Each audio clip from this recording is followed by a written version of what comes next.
on language and hemispheric specialization, but before I get started, what I wanted to do is just go over one really key point from the last lecture. And this point was something that was kind of new to the categories of things that we've been talking about. Remember, we talked about the lecture last week was focused on the executive functions of the frontal lobe, what the frontal lobe does. And like in many other of these higher cognitive functions, we learned a lot about this by lesions. So you had Phineas Gage with this huge frontal lesion. We had the example of animals with very selective lesions that would cause an impairment on this delayed response task that you see at the top here. So I forgot my pointer.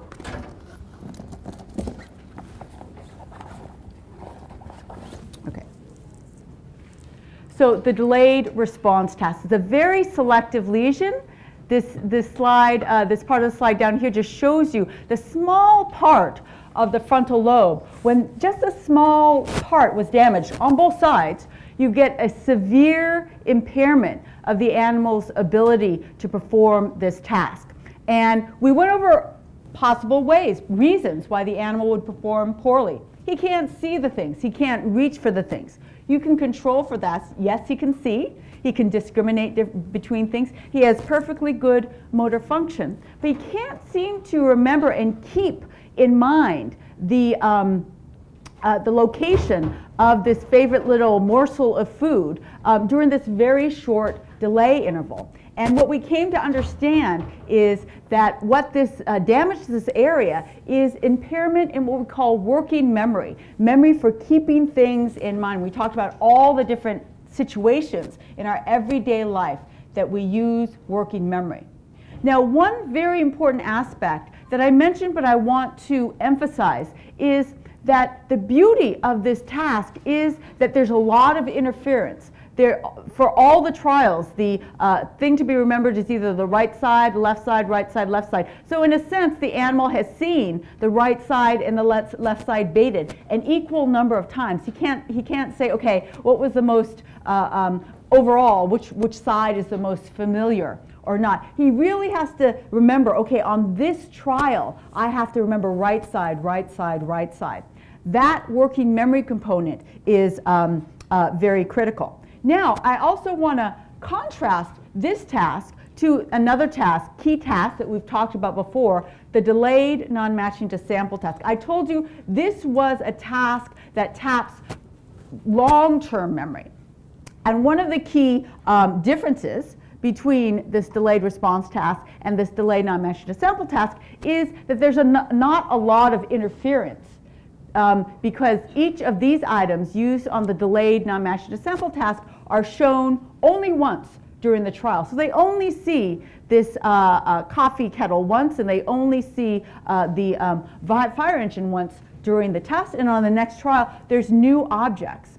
So what the animals mainly do here and what they could take advantage of is their recognition for the familiarity of these different items. That is a key function of the medial temporal lobe. And as you make the delay between the sample and the test longer, that is what really taps medial temporal lobe function. So the fact that these are unique objects makes this task particularly sensitive to medial temporal lobe lesions, and it's also quite sensitive even it's the most sensitive, I should say, at the longest delay intervals. This contrasts with the delayed response task where there's lots and lots of interference. Animals cannot use relative familiarity of these two different boxes here to be able to solve the task. They have to use their working memory. Okay? So that's one of the points that I wanted to emphasize. The second point is that in lots of different situations, in lots of different studies that we've talked about, lesions have played a really important role in allowing us to understand the higher cognitive functions of the brain. So we started with this delayed non-matching to sample task, which this is a task used In monkeys, we talked about the study by Mort Mishkin, who used this task to show, demonstrate for the first time that monkeys with lesions similar to HM did have a devastating memory impairment, particularly at the longest delay intervals. Similarly, we have this very selective lesion in the frontal lobe causing devastating deficits on the delayed non-matching to sample task. But for the lecture last time, we went one step further. Not only do we learn about the functions of a brain area through a lesion, but we then said, okay, if this task is so sensitive, what are neurons doing? What is the pattern of activity, the pattern of spiking that neurons in this area are giving us as the animal is performing this task? That gets even deeper into what is the code that these neurons in this key area that we identify are using for this critical cognitive function, working memory. Okay? This is the first time we've really gotten into this level. The only other time that we talked about something similar is habituation and long-term potentiation. But this was the first time we really related it to exactly what the cells are doing during a task. So let me just, with that introduction, let me just remind you what we talked about. The task that they used, this what's called behavioral neurophysiological approach. So behavioral neurophysiology, because the animals are behaving, and you're doing neurophysiology at the same time you're recording the activity of brain areas as animals are performing the task. It's actually a very, very powerful tool, and I'm giving you just one example. The task that's used, to remind you, is the oculomotor delayed response task, ODR. And first, animals fixate on a central fixation spot. The animals are cued. They can't look at this cue. They have to maintain fixation. After delay, without the cue, they have to make a saccade to the remembered location. So during this time, this is the working memory time. And behaviorally, these are behavioral results here. You can see the dots indicate the final saccade location of where the eye ended up. And here's the locations when the dots are there. So he has a target to go to, so he's very precise. And without the targets in the actual task, you see he does a little worse, but still okay. And after a longer delay, 6 seconds delay, he does a little bit worse, but still okay. That's just behavior. What are the cells doing during this task? We're particularly interested in the delay interval. That's where memory for this location has to be kept in mind. And remember, here is what we got. Each one of these graphs show you the response of the same cell that I'm recording as the animal is performing this task. And so here are trials in which the target was up here, 135 degrees, lots of different trials here. And you can see during the fixation period, the cue period, the delay period, and the response period, the cell is basically not changing its firing rate. You can look at individual trials here, and this is the average response of all these trials added up down here. Here, you can see a little bit of a response during the motion part of the task. This is when the animal makes this isocotic response. But of course, the key trials are the ones down here at 370 degrees, the downward movement. You can see that the cell really fires. It starts to fire a little bit during the cue, but maintains its firing rate during this delay interval. Remember, there's nothing on the screen. This is a time when the animal just has to maintain this information in mind, just like you're retaining a telephone number in mind. So what this tells us is individual cells in this dorsolateral prefrontal cortex are encoding this working memory, this keeping in mind memory, also called scratchpad memory, by maintaining their activity during the delay, but in a selective way, only for particular directions that the animal has to remember and not for other directions. So this cell is very selective for remembering the bottom target down here, the south target. You can imagine other cells, and in fact they showed that other cells in other areas of the dorsolateral prefrontal cortex might be sensitive to this direction, the rightward direction, or other cells to the leftward direction. So all these cells together are helping us keep things in mind for all possible directions that the animal has to remember.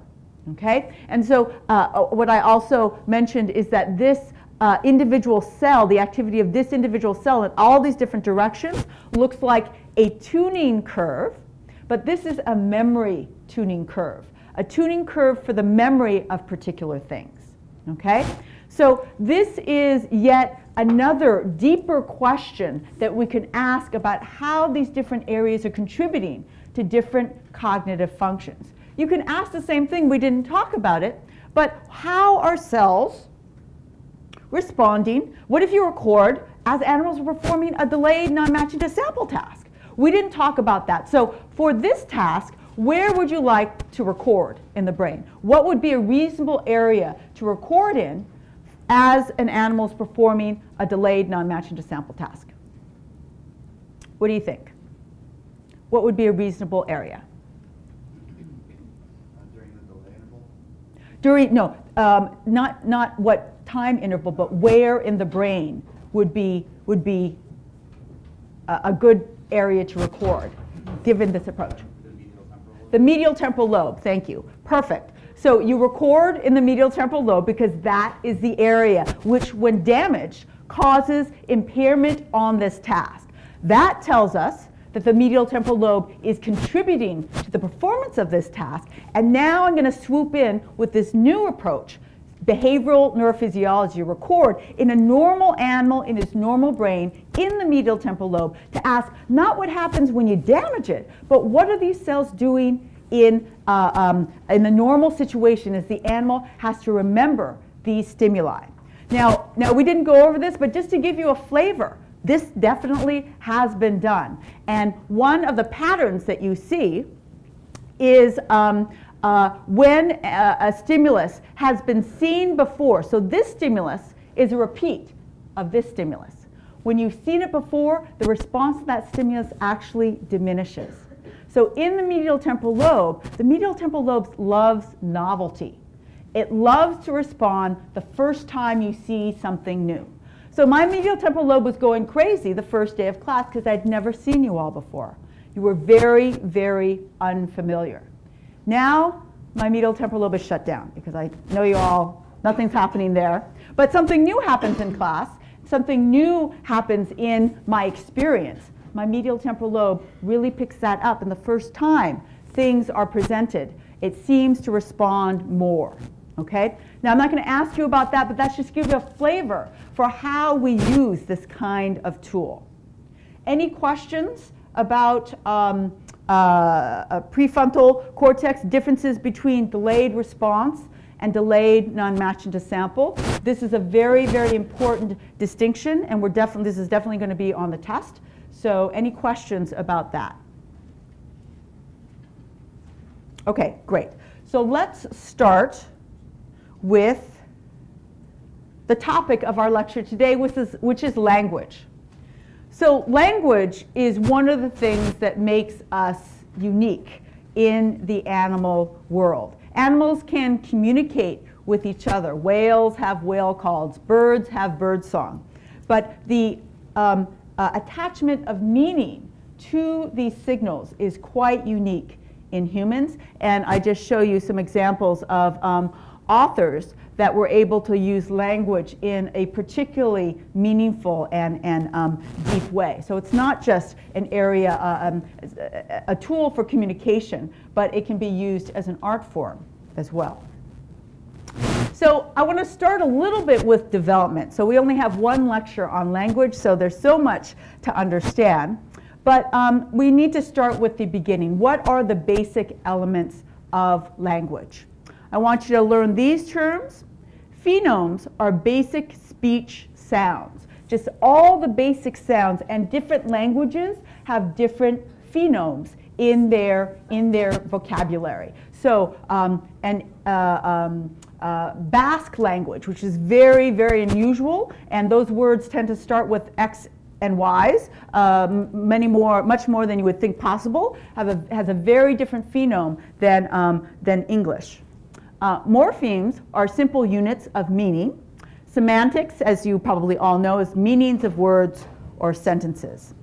So I always find it fascinating that from birth, babies are babbling. Everybody knows that babies babble. And as we analyze the babblings of babies, we have learned that the sounds that they make in these babblings have elements from phonemes from all languages. So it's as if we're born with this ability to actually make these baby sounds, these babblings, but that have the possibility of morphing into all possible phonemes known. There are thousands of identified languages, and only a subset of them have been clearly and carefully studied. So that means that any baby can learn any language. And what it depends on is experience from hearing spoken language, from mom speaking to them. There's something in language research called motherese, that all mothers in all cultures speak to babies in a certain way. We all tend to do it. You speak baby talk to babies, but that kind of lilting way of speaking emphasizes both meaning and sounds of the particular language that you're speaking. So what you're doing to the baby, what you're doing with the baby as you are speaking your version of motherese to the baby is you're focusing the baby on those particular sounds from your language. So, and that just brings up another very important concept, which is the concept of critical periods. I think we might have talked very, very briefly about critical periods in the sensory systems. If you don't have vision, a particular kind of visual stimulation at an early age, your vision will not develop normally. And we know from studies in which children, either by accident or because of terrible circumstances, were brought up without any auditory input, no interaction with other people. And in that situation, if you do not get verbal interaction and language training through this kind of motherese talking, you will never learn how to use language properly. There's a critical period of language. There's a critical period of language learning. Perhaps all of you, some of you can appreciate that it was much easier to learn languages when you were younger. And as you get older, in your old age now as college students, it might be a little bit harder to learn. Has anybody had that experience where it's much easier to learn things earlier than later? Okay, so that is what you're experiencing is the critical period for language. You guys actually, despite the fact that you're very young, you're kind of reaching the end point of your critical period, and it's much better to learn it when you're younger as a newborn. Learning multiple languages, that can come much easier than if you wait longer and longer and have not and don't develop that ear for the different phonemes that you do so naturally when you're a baby. Okay, so just like in declarative memory function, just like in fear memory function of the amygdala, just like in executive memory function, the study of language has benefited from brain damage and patients with brain damage. Aphasia is a collective deficit in language comprehension and production. So these brain areas that we're going to talk about have dual capacities. Some of them help with the comprehension of just auditory information coming in, and the other parts of these language areas are helping with the verbalization, the speaking of language. A scary fact is that 40% of all strokes produce some aphasia, so some language impairment, and you may have had a direct experience with that with friends or family members that have had strokes and have either language production problems, they have problems speaking, or more difficulty understanding. So there are two historical names that I want you to know about in terms of language production and understanding. The first is Paul Broca. So Broca was a doctor in France in the mid part of the 1800s. And a patient came to him with a leg infection. And at the time that Broca treated this patient could only say one thing, can. So he would try and answer everything with this word tan. Tan, tan, tan, tan, tan. Didn't make any sense. The person could understand what we were asking, but couldn't produce any sound other than tan.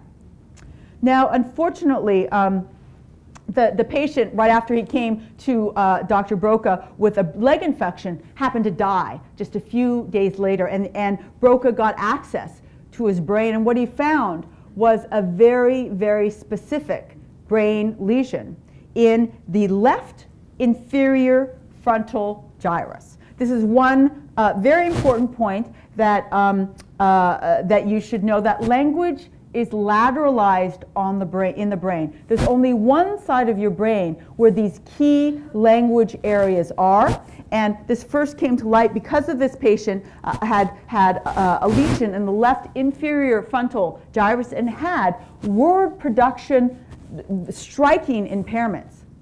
Well, again, kind of like any single case study, you don't know what's going on. It could be other parts of the brain that they couldn't see, they couldn't study in a detailed way.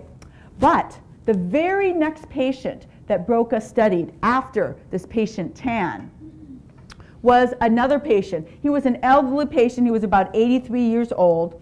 And before he saw Dr. Broca, he had collapsed.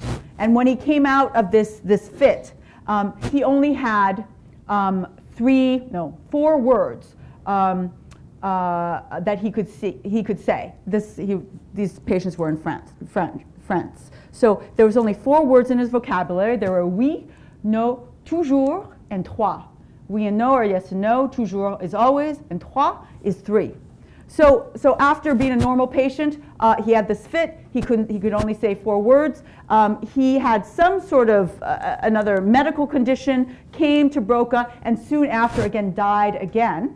And Broca happened to be able, not happened to, but he was very interested in getting the brain after the patient died.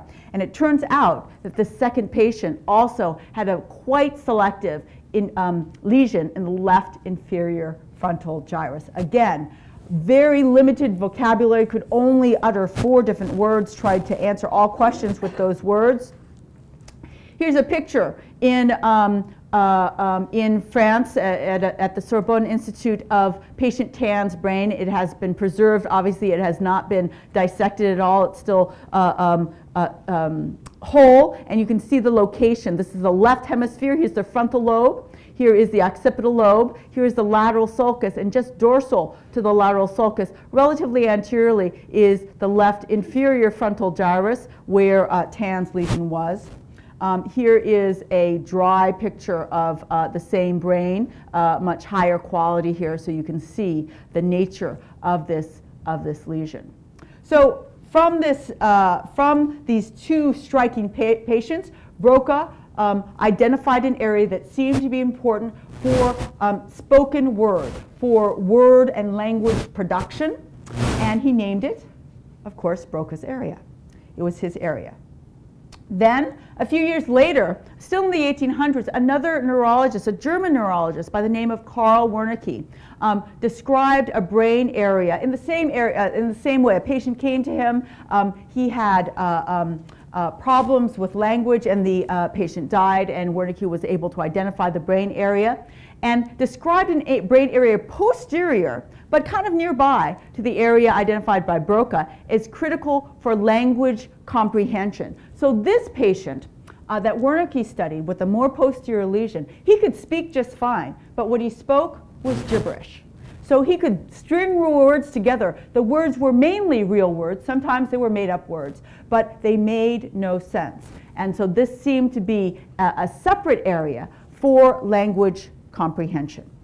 So based on these first initial studies in the mid part of the 1800s, we've come up with 3 main types of aphasia that we know exists, again, from this common effect of aphasias developing from strokes. The first is called non-fluent aphasia, or Broca's aphasia. Difficulty with language production, but fairly good comprehension. The second is fluent aphasia, Wernicke's aphasia. Good language production, you could actually string words together in a regular way, but language does not make sense, and there's very poor comprehension. comprehension. The third category is a combination of the first two, which is global aphasia, total loss of ability to understand or produce language. Given these serious concerns and the effect that it would have on your everyday existence, if you could no longer speak words or you could no longer understand words, even worse, there are very, very specific tests that have been developed if you have to have a brain operation that will involve either the right side or the left side. Most people have their language located in the left hemisphere. However, a small proportion of left-handers have their language area on the right side.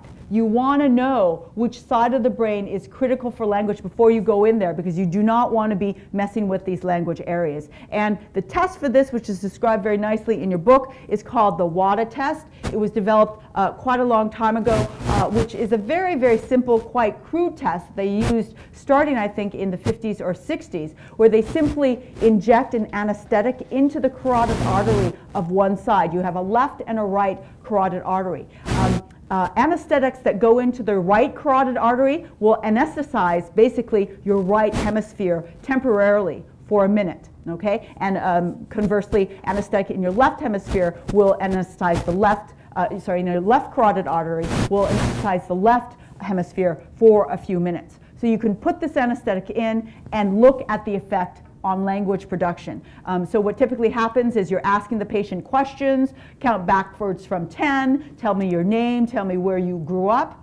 And at some point during this questioning, they put the anesthetic typically in the left hemisphere, and they ask whether the patient can still speak. Usually what happens is they cannot. They try. They know that you're trying to, they usually know that you're trying to ask them something, but all verbal communication stops for a few minutes, and then it starts back up again as if nothing happened. And so that is, if that anesthetic has been injected in the left side, we know for sure that the left side is dominant for language. Okay, so where exactly are these brain areas on a prototypical, beautiful human brain that we see here? Here is Broca's areas. Note its position relative to the primary motor cortex. So the actual motor areas for your mouth and tongue are right here. These are more like premotor areas, telling the motor areas what to do, what to say. And this Broca area is right in front of the primary motor cortex. Primary auditory cortex is here, also critical for language. Obviously, you can't understand language if you can't hear it. Wernicke's area is, now we jump down onto the temporal lobe, a little bit posterior to primary auditory cortex in this area. And finally, we're going to be talking about the angular gyrus that gives meaning, that helps give meaning or analyze visual words seen on the page. So all the work that you're doing, reading and comprehending, has a lot to do with angular gyrus. Yes, question?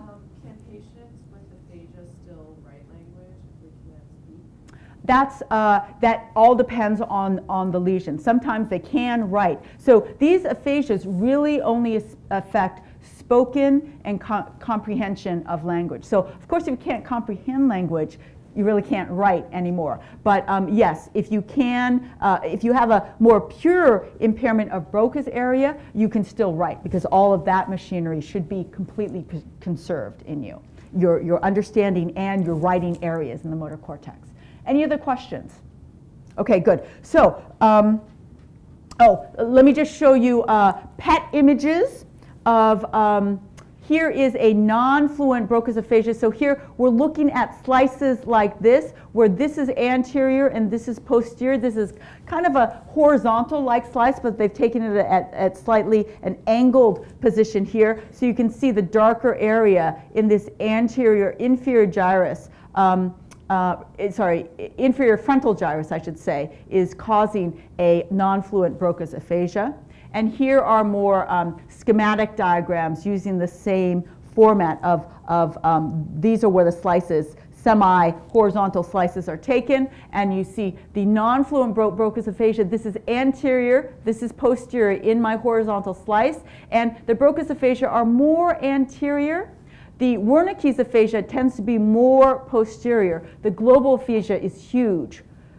including both of these sides. The other thing I want you to appreciate here is that these lesions are a mess. Okay, these lesions were not made to cause language deficits. They are just lesions that occurred because of strokes. Strokes are very messy. So it's not that easy. You never get a pure Broca's lesion of Broca's area because strokes just don't work that way. And that's very important to keep in mind as you analyze the effects of strokes in patients. Some may be quite striking, yet they're always messy. So you have to keep that kind of caveat in mind. So let me just quickly go to a quick demo just so you can see what a typical aphasic looks like. And we're going to start with the Wernicke's aphasia. So what you're looking for is fluent speech, but not comprehensible speech. And unfortunately, this is the best example I could find. Both the questioner and the patient have quite thick accents, so don't let that fool you. But let's look quickly at the Wernicke's aphasia, and then we'll quickly look at Broca's aphasia. Okay, Wernicke's aphasia. Remember, comprehension is not there, but fluidity is there. Okay, Bruce, how are you? I am fine. All of dying good, fine. Okay, Bruce, okay. Now I want you to do something for me. Can you please explain what you see in the picture right here? Okay, there is a green colored tree, which from the color of the green that can be understood. From the color of the green, that is a tree. Right part of the painting, there's a blue bank from the color of the bank. Okay, so he understands a little bit. How are you? I'm okay. What's there? I actually can't see whether there is a tree there, but I'm assuming there's a tree. But you can see that he's stringing words together. They don't really make sense. This is a classic case of Wernicke's aphasia. So fluid speech, he's speaking a lot, he's using words a lot, but they're not making a lot of sense. So I'm going to jump forward here. Then we're going to go into Broca's aphasia, which will look and sound very different. Fred, I got you some questions. What brought you back to this hospital again? Yes, Wednesday, that and mom for the hospital and well at 9 o'clock and then o'clock and then we go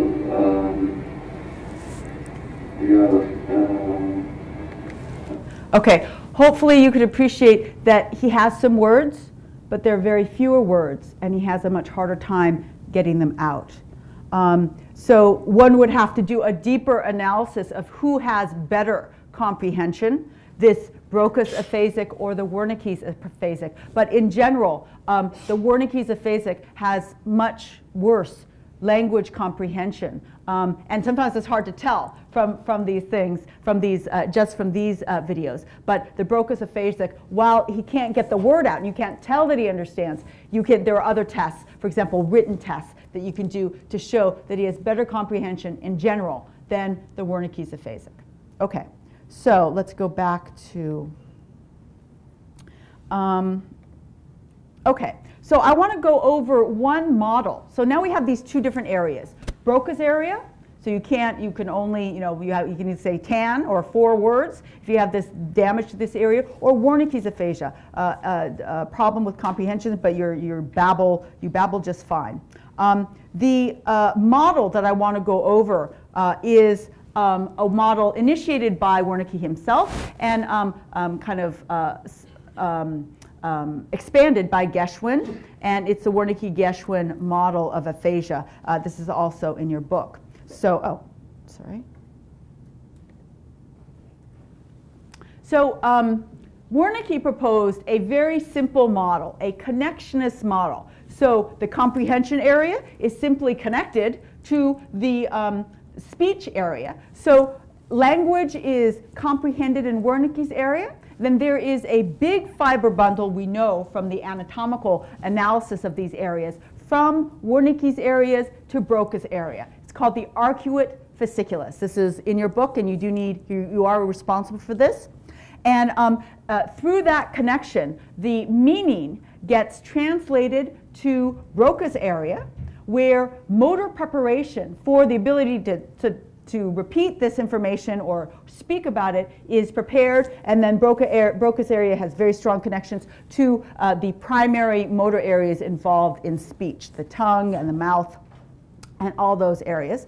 And that simple idea was that deficits in language represent breaks in a network of these components. And each component is involved with a particular feature. So let's go over, sorry, that's the first part, Wernicke.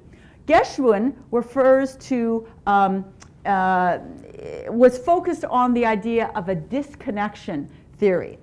This part of the model emphasizes language impairment following loss of connections among brain areas, and each component, kind of like the first part that I talked about here, each component is involved with a particular feature of language. So let's see exactly what they mean. So again, this is the Wernicke-Geschwin model, where different brain areas and different connections have particular roles in our language production and comprehension. So this is speaking a heard word. So you hear a word, what's happening in the brain, what areas are involved as you speak a heard word. So first you have to hear it.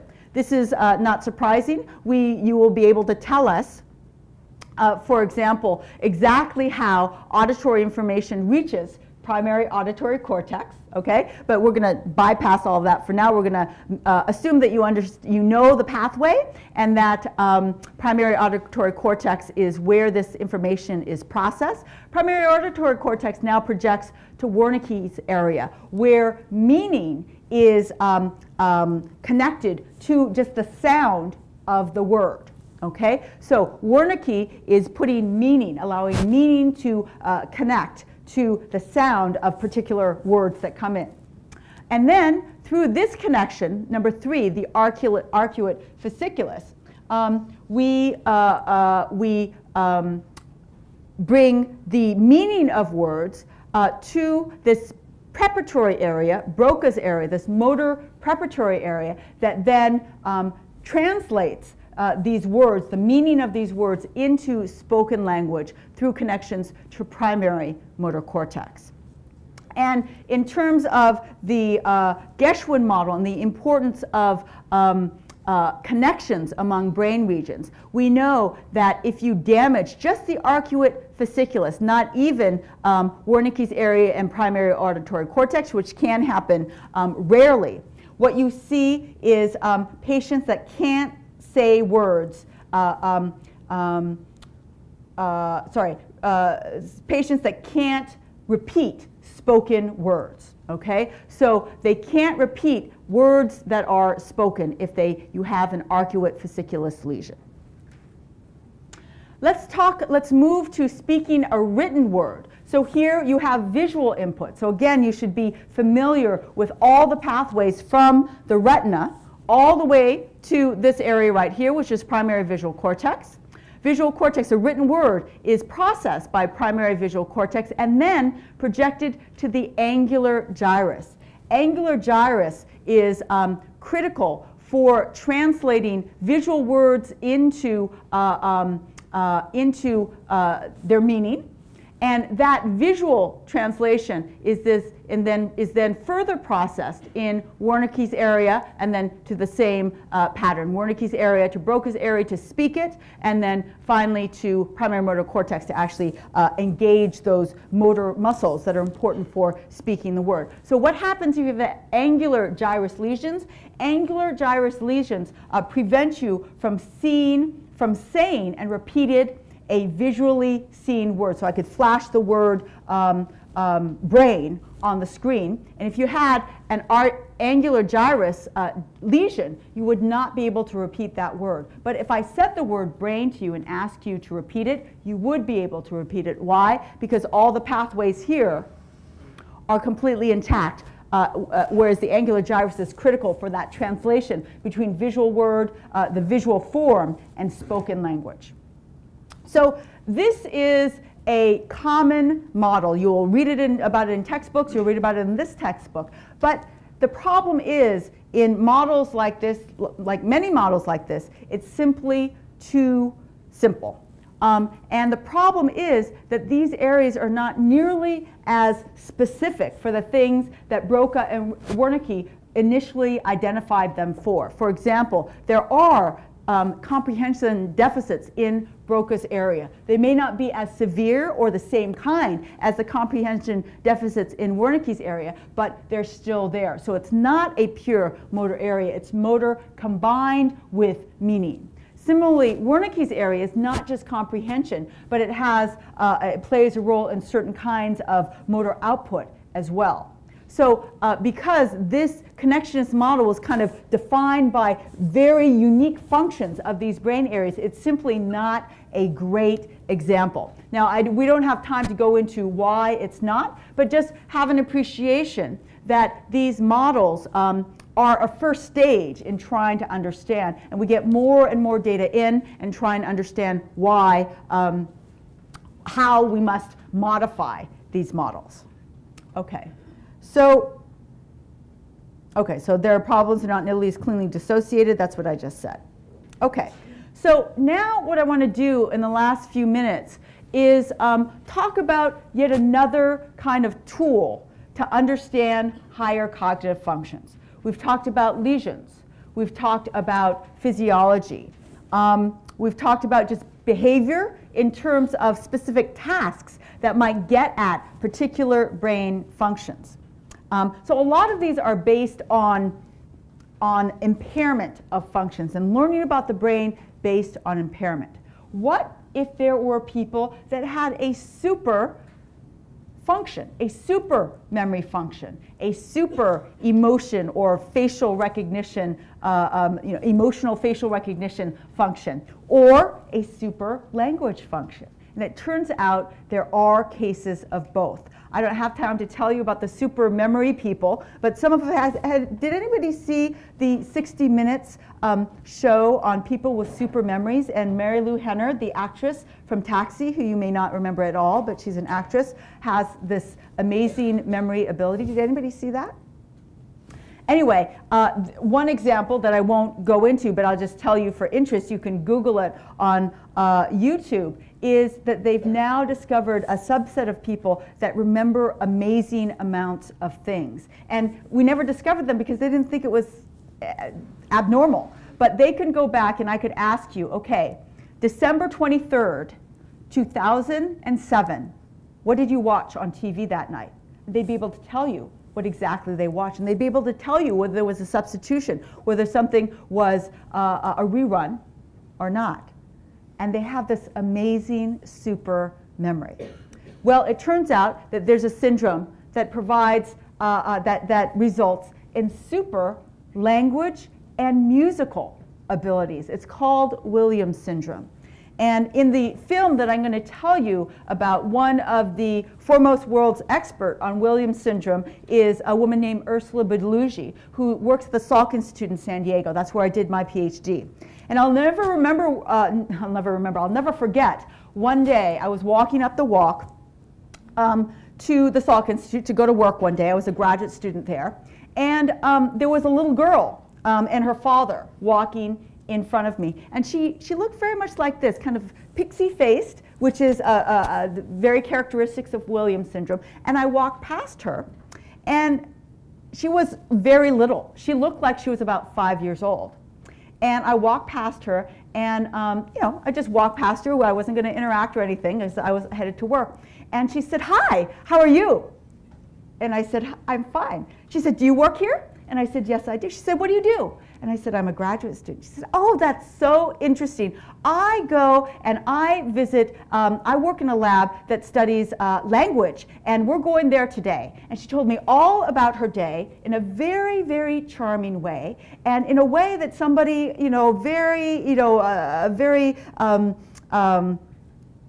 good conversationalist would do, and not the kind of banter you would expect from a little pixie-ish looking 5-year-old. She looked 5. I think she was probably older. And later I learned that this was one of the Williams syndrome patients that Ursula Balugi was studying. And so this syndrome is very unique. It is caused by the deletion of 28 genes from one of your two. You have 2 chromosome 7s. Each chromosome 7 typically has these 28 genes, and in Williams syndrome, one of those 28 genes in one of those copies of chromosome 7 is gone. So they have a lacking of one pair of genes, and they develop 2 amazing characteristics. One is amazing musical ability, rhythm ability, which usually requires great math skills, but they actually are terrible at math. They also develop very unusual language abilities with very unusual, large vocabularies. It's called the cocktail party syndrome because they are so great at a cocktail party. They can go and talk to anybody and be very interesting and very charming. And so you can ask, well, what do these genes encode? Genes encode proteins. So what protein is being encoded by these 28 genes? Well, we know what that is. It is a protein called elastin. And it is one of the things the protein does is causes the elasticity in your skin. And so that is what they think is causing the characteristic pixie-like look of these people. So Williams syndrome is not that common, and it's very difficult to study. But it's quite striking, and so I thought it would be great to be able to look at, we're going to look at 2 parts of this longer video. I recommend that you watch the whole thing. I'm just going to show you 2 parts.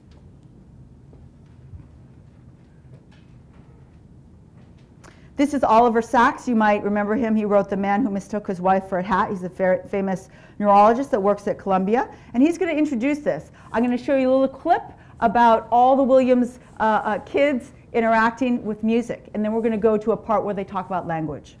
Tuesday evening when there was a concert.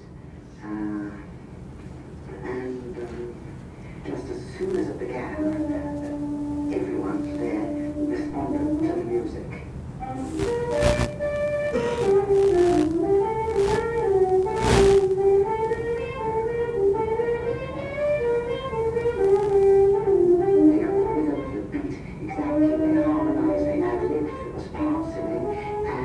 One realized this is amongst other things, a highly musical species.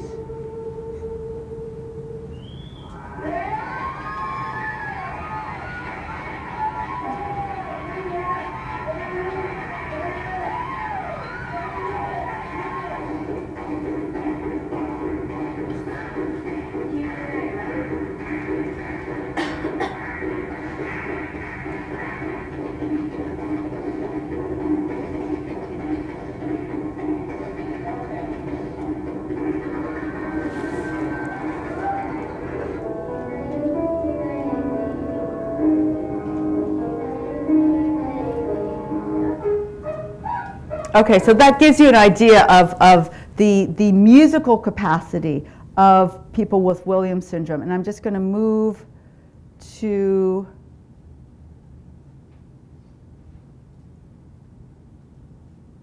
there she is.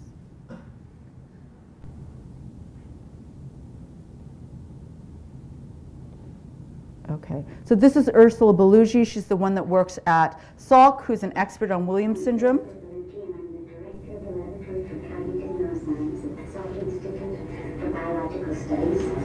What we did at the very beginning, and I think it was an interesting way to go, was contrast age and IQ matched Williams and Down syndrome children. Not because they're alike, but because they aren't. For example, on simple things like name all the animals you can in 60 seconds. we find Williams syndrome children almost at age level doing remarkable, tending to do very unusual things. You get examples like ibex, saber-toothed tiger, chihuahua, albatross, and things of this sort, where the comparable Down's child goes in the other direction. It's very simple, just a few answers. What happens with the Williams syndrome children is that, on the whole, many of them are extremely good storytellers. Mary and Joe were playing in the yard, and all of a sudden, this big, beautiful lamb came in the yard, and all of a sudden it talked to them, and told them different stories, and sang to them.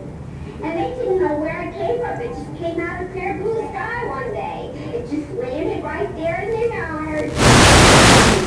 So that gives you a feeling for their language and why this is called kind of the cocktail parties. They can tell a fantastic story. And I just love the part of this interview where she talks about the kind of animals that they name. Ibex, saber-toothed tiger. These are like 7-year-olds giving ibex and saber-toothed tiger as typical, and just name all the animals that you can. Whereas a typical 7-year-old would say dog, cat, rat, if you're lucky.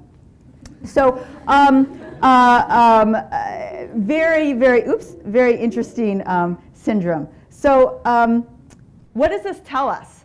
This tells us that there are multiple ways to study these higher level cognitive functions. It's not just all about lesions and what damage to the brain causes impairments. You can study people with extraordinary powers and learn something like that. This also introduces another kind of piece of the puzzle, and that is the molecular, the genetic underpinnings of language. So we think that whatever is encoded by these 28 genes missing in Williams syndrome is going to be a key to understanding how language is operating. We think that there are developmental changes that happen in these Williams syndrome kids, because sometimes they actually, at some part during their development, they have extraordinary abilities and they go away. While they have extraordinary music and language abilities, they cannot function in the real world. They can't tell time. They can't tell how long 5 seconds versus 5 hours is. They can't balance a checkbook. They can't understand how to do these basic things in the world. Yet he can do that rhythm thing that, I don't know, I think many of you and I in this classroom would have a hard time keeping up with the same syncopation that he's able to do very, very easily. So it's a long road between these 28 genes and understanding all the different ways the proteins from those genes interact during development and during adulthood to cause this extraordinary exuberance in language and music ability. But this is another direction. And in the last 5 minutes, we're going to have a little different exercise, I'd say in the last 15 minutes of class. I just want to remind you and summarize for you. Here we are. So we're almost done. Next lecture will be on the finals, so please come, Neurobiology of Love. But for this last third of the class in the higher cognitive functions, we've really been talking a lot about the same patterns of approaches as scientists that we've taken to understand higher cognitive functions. How have we learned about higher cognitive functions in the brain? We learned about them through lesions, through patient HM that had a surgical lesion that was a big mistake, and because of him, no more of these bilateral medial temporal lobe lesions were done because of the devastating effect it had on declarative memory. Downer identified the critical role of the amygdala in processing fearful information. Phineas Gage was our example for frontal lobe damage and brain damage, mainly through strokes, causing different kinds of aphasias. We also have learned from other patient populations, schizophrenia, and the higher cognitive functions that are affected in schizophrenia, and how that might happen and work in the normal brain. Williams syndrome as an exuberance of language and musical ability. We also will learn next time from animal model systems. So this is the same idea as we talked about in the bat. Bats are great at auditory processing, and we study the particularly well-developed auditory system of the bat to understand the principles of how the brain can process auditory information. In the same way, we study animal models that are really good at things like, well, I call it love, but people call it social bonding. So voles are one of the relatively small number of species that form lifelong pair bonds, male-female pair bonds. So they form this bond early on. We're going to talk about how, and even if the partner dies, you know, the poor other vole is alone for the rest of their life because they've formed this pair bond. But there are other vole species that are completely promiscuous. I mean, just kind of Saturday night going out to the discos, doesn't care, you know, one night stands all the time. So we could ask, what's different about the monogamous vole brain and the polygamous vole brain? And that's exactly what we're going to do next Wednesday, on Wednesday, not next Wednesday, but on Wednesday. So these are the kinds of approaches that we've used to try and understand higher brain functions. There's not a lot of them, but just appreciate that that is a valuable tool. So if you were scientists and faced with an alien species, you wanted to study the effects, the role of a particular brain area, here are your tools, okay? And you should be able to take the examples that we provided you and to tell us the approaches that you would take to study such high-level function. Okay, so once we've identified a particular brain function, how do we study it in greater detail? We've talked about behavior, identifying tasks that are specific for particular brain functions. So differentiating, for example, between delayed non-matching to sample tasks, declarative memory tasks, and procedural tasks, those motor tracing tasks that HM was able to do perfectly well. He could learn and retain that information even though he didn't have declarative memories of that. And of course, the delayed response task that we talked about at the beginning of class. We talked about pathways involved. We can analyze pathways involved. We talked about the high road and the low road to understanding fear memory in the amygdala. We could identify not just pathways, but all areas involved in a particular brain function, like declarative memory. We talked about the studies that led to our understanding that the medial temporal lobe areas involved in declarative memory include the hippocampus, entorhinal cortex, perirhinal cortex, and parahippocampal cortex. These areas kind of focused around the medial temporal lobe and all surrounding the hippocampus. You can go deeper and understand the cellular underpinnings of this functions, plasticity, for example. You can study it in very simple systems like in aplesia, or you can study it in even more complex systems like LTP, studied in the hippocampus. You can study cell changes in things like schizophrenia, where we saw the messy organization of cells in the hippocampus. Do I know what that means? No, I don't. But that's just another tool to look at differential morphology in abnormal situations like schizophrenia. We can look at genetic differences that we talked about today, lack of genes on chromosome 7 in Williams syndrome, the lack of those 28 genes on chromosome 7. And this should have been higher, but we talked about you can record in brain areas as animals are performing that task. You think that brain area is involved in, and really understand what individual cells are sensitive to and how they're recording.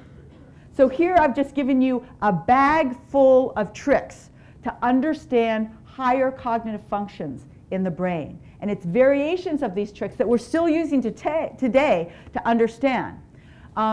Really important point, we do not understand everything about the frontal lobe.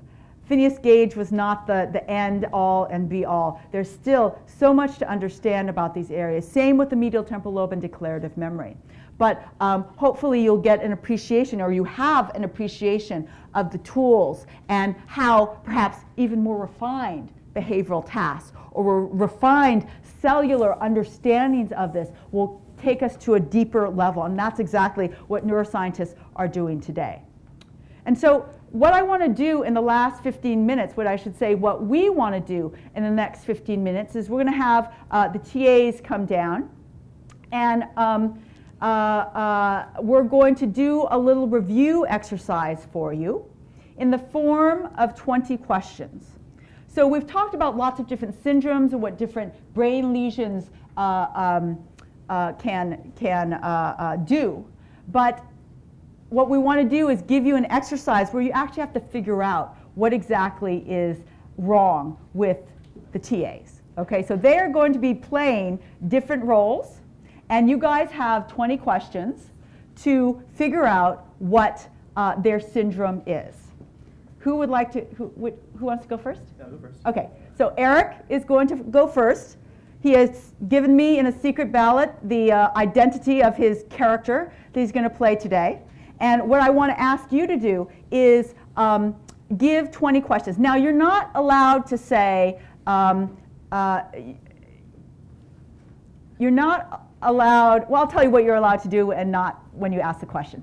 But I want you to focus on the basic functions. And this is going to be from kind of the medial temporal lobe all the way to language inabilities, okay? So all of those syndromes that we covered from medial temporal lobe all the way to language. Okay, so and then we have a couple of other examples depending on how long it takes. Okay, who wants to start?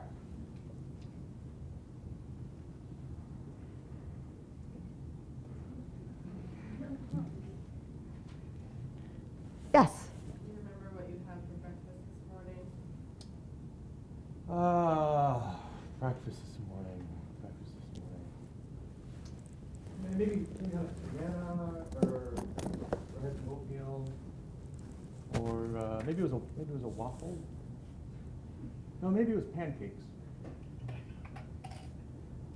No, I think it was yogurt.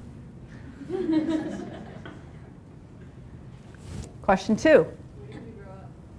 Where did I grow up? I grew up in Michigan. Yes. Were you patient HM? Am I patient HM? My name's John.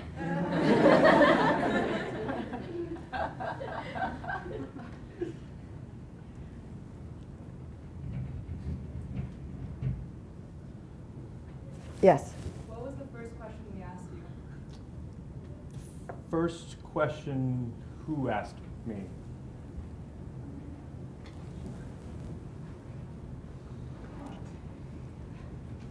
I don't know. Yes.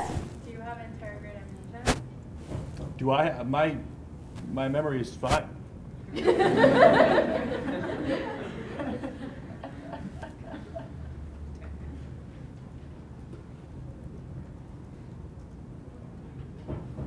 Yes. What color are your shoes? My shoes are brown.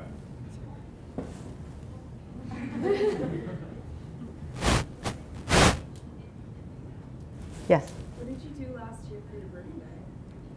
Last year for my birthday, last year I turned 19, and it was a raucous party. Yes. What year is it? What year is it? It is the year 2004. I'm looking for a story to describe what John's situation. You could ask a question or you can try and tell a story.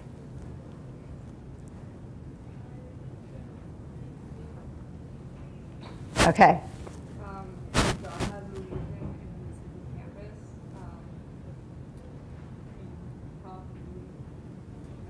He did some damage and he has anterior amnesia now because of it.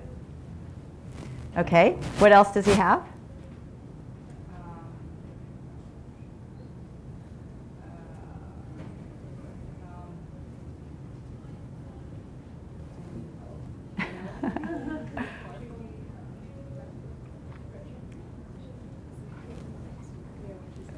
What? Partial retrograde amnesia. Okay. Why do you say it's partial retrograde amnesia? Because he can't remember last year, but he can remember like when he was born. Perfect. Good. Okay. I'm going to say you, what? How do we know you were born in Michigan? You grew up in Michigan, though? I'm his doctor, so I can confirm that he was born in Michigan. That part was true. Okay, you guys win. You guys got the 20 questions. Great. Okay, you get your prize next week because I forgot to bring them. Sorry. All right. Next, patient.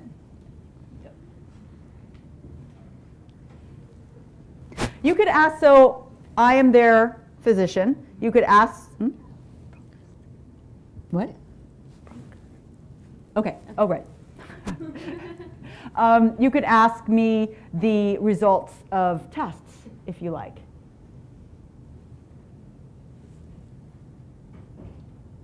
Who wants to start? What's your name?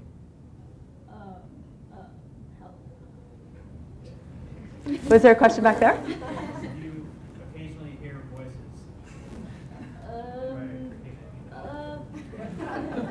Voices, no. Yes. I think you have aphasia. That was caused by probably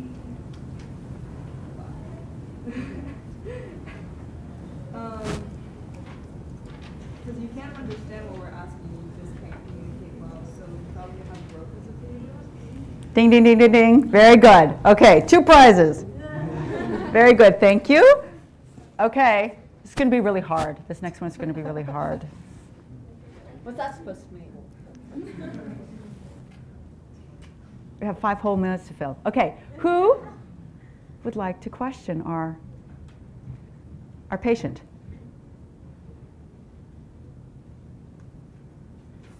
Yeah, that's right. You couldn't take me. I scared them.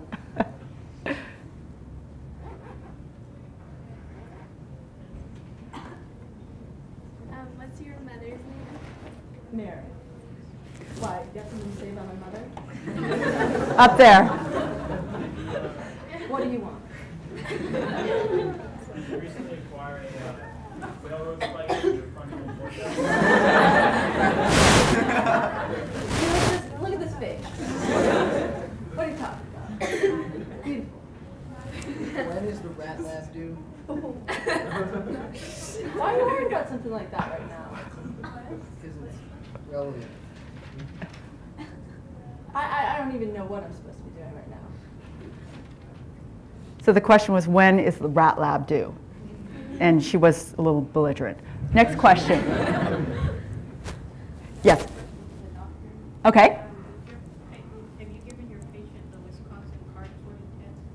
That's a very good question. Have I given the patient a Wisconsin card sorting test? And I have. And how did your patient perform?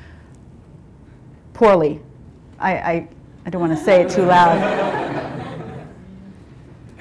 I'm sorry, what? Just relatively poorly. Yes. Has your relationship with your friends or family kind of changed recently? You know, they're all trollops. You just don't understand.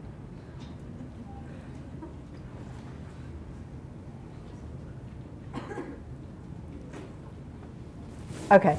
Yes. So I think you have damage to the prefrontal cortex, and therefore you have less control over your emotions. No, you have damage to the prefrontal. Very good. Okay.